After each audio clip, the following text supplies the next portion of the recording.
What if I told you that everything keeping you up at night is useless?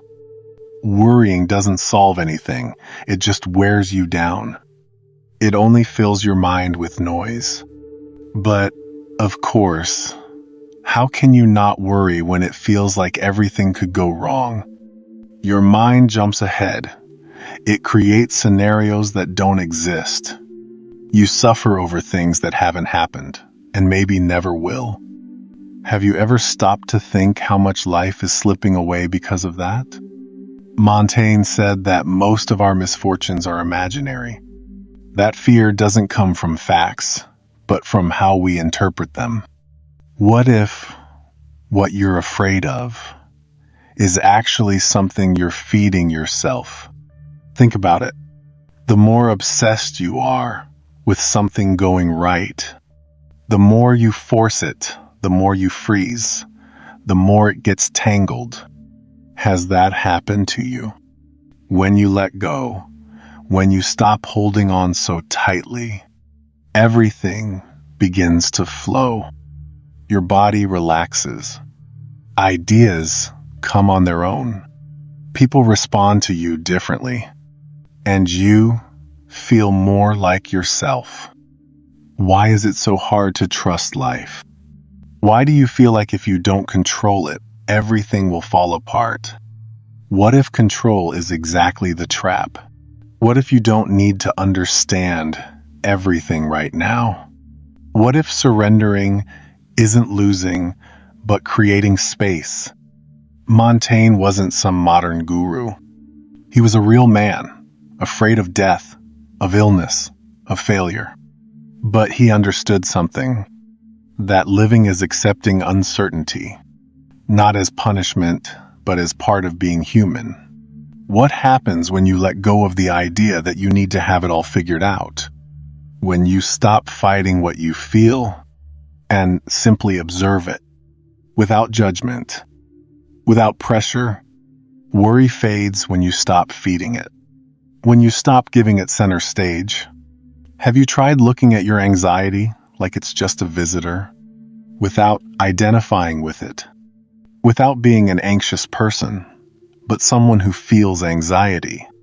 It's different, softer, freer, because peace doesn't come when everything is perfect.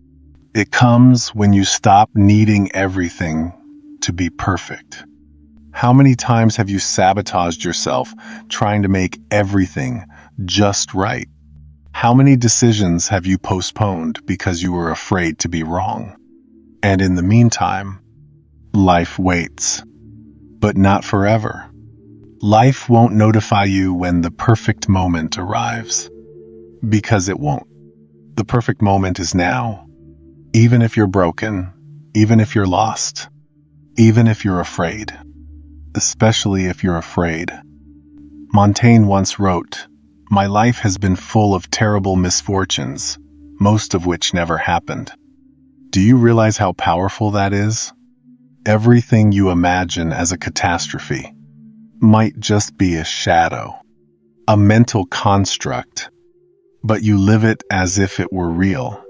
What if your greatest enemy isn't the future, but your inner voice? Have you listened to yourself lately? Not what you say out loud, but what you repeat to yourself when no one's watching.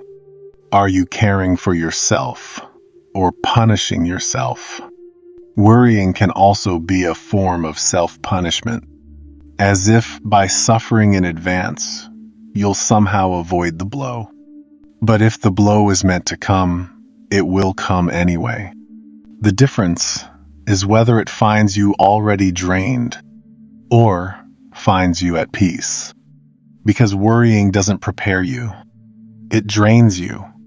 It pulls you away from the present. It disconnects you from what you can actually do here and now. Breathe. Feel your body. Where does your worry cling? In your chest?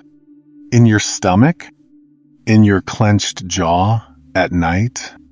Your body doesn't lie. It knows when you're carrying too much. How much longer are you going to hold on to what you can no longer bear?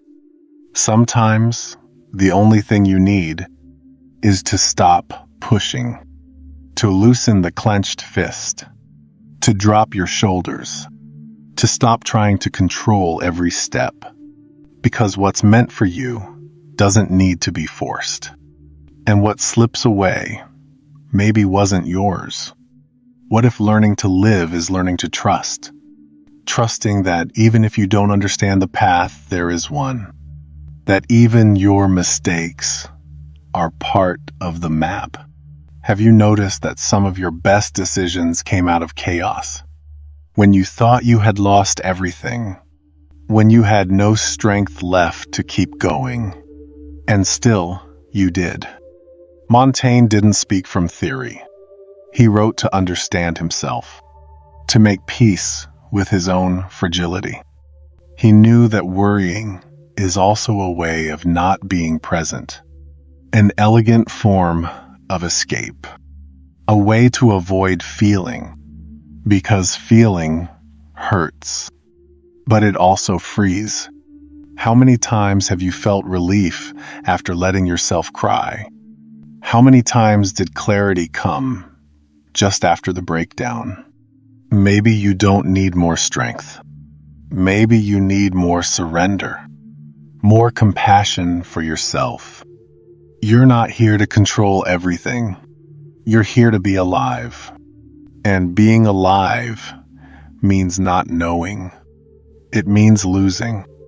It means doubting. But it also means laughing for no reason, connecting, feeling peace in the middle of the mess. Can you imagine what your life would feel like if you stopped worrying all the time? Not perfect, but lighter, more honest, more you. You don't need more warnings. You've lived too long in alert mode. You've already imagined every disaster. And still, you're here. That means something. It means you're stronger than you think, and wiser than you give yourself credit for. Life isn't lived in the mind. It's lived here, now, in the body, in what touches, in what aches, in what beats. I'm not asking you to stop feeling fear. That would be inhuman. I'm just inviting you not to let fear decide everything for you. To stop filling your days with what if, and start filling them with I'm already here. You're here. It passed. You did what you could. What if today you gave yourself permission to carry less? What if you stopped being the watchman of a world you can't control? Peace is not a place you arrive at. It's a way of being in the middle of everything, of being with yourself, without judgment, without rush. So now breathe. Deep. Feel the air coming in. This is being alive. This is enough. Montaigne was right. When you stop worrying, everything begins to fall into place. Because you stop swimming against the current and start floating with it. Because what once seemed impossible starts to move. Gently, naturally, for real. And there, right there, life finds you.